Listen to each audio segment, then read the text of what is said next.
साल में सारे लोग भाग दौड़ करते दिखते रहे। हम जी। लोग तो महात्मा बन गए, कभी कभी ऐसा लगता है कि कहीं हम भी उस भाग दौड़ का हिस्सा तो नहीं बन गए।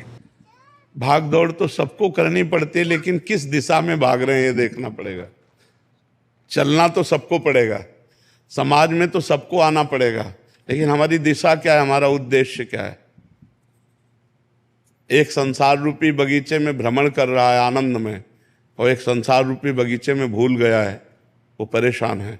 भूल करके चल रहे हो या जान करके चल रहे हो, भूल तो नहीं हो रही, बस ये देखना है। चलना तो इसी मार्ग पे है, रहना तो इसी संसार पे है, पर यह संसार ब्रह्म स्वरूप है, हमारी दृष्टि होनी चाहिए।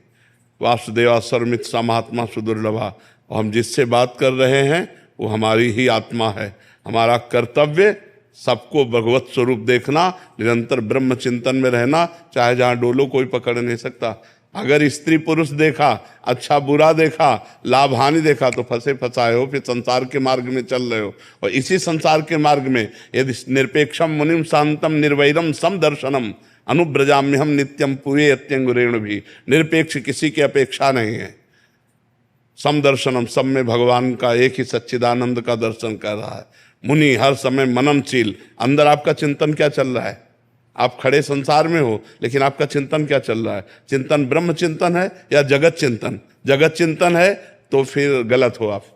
भगवत चिंतन निरंतर चल रहा है तो आप सही मार्ग में चल रहे हो। निरपेक्षम मुनिम मननशील शांतम, मान अपमान सुख दुख लाभ हानि कैसी भी परिस्थिति घटना हो, हमें अशांत नहीं होना, हर समय शांत रहना है। निर्वैरम, पूरे संसार में हमारा एक भी शत्रु न हो, हर समय भगवत चिंतन परायण, पूरा जीवन चाहे जहाँ डोलो कोई फर्क नहीं पड़ता, जहाँ चरण रखोगे वहीं तीर्थ हो जाएगा। तीर्थी कुर्वन्ति तीर्थान, संतों को तीर्थ पावन नहीं करते, संत तीर्थों को पावन करने के लिए भ्रमण करते हैं। बस चिंतन हमारा सही होना चाहिए। हमारी भाग दौड़ शरीर की नहीं है, हमारी भाग दौड़ अंदर की है, हमारी भाग दौड़ अपने स्वरूप की है, हमारी भाग दौड़ परमात्मा की तरफ है। शरीर कहीं भी पड़ा हो इससे कोई मतलब नहीं है। चिंतन तुम्हारा कहाँ है, बस चिंतन को संभालते रहना है। शास्त्र जितने भी वर्णन कर रहे हैं, चाहे कर्म योग हो, अष्टांग योग हो, ज्ञान योग हो, चाहे भक्ति योग हो, सबका सार है चित्त वृत्ति को निरोध करके परमात्मा में स्थित करना। अगर हम परमात्मा चिंतन में हैं तो हम ठीक है, अगर व्यवहार चिंतन में तो गए। प्रायः हम परमार्थ का वेश रखकर व्यवहार में उतर जाते हैं, लेकिन हमें चाहिए कि व्यवहार में उतरते हुए भी हमें परमार्थ चिंतन रखना है।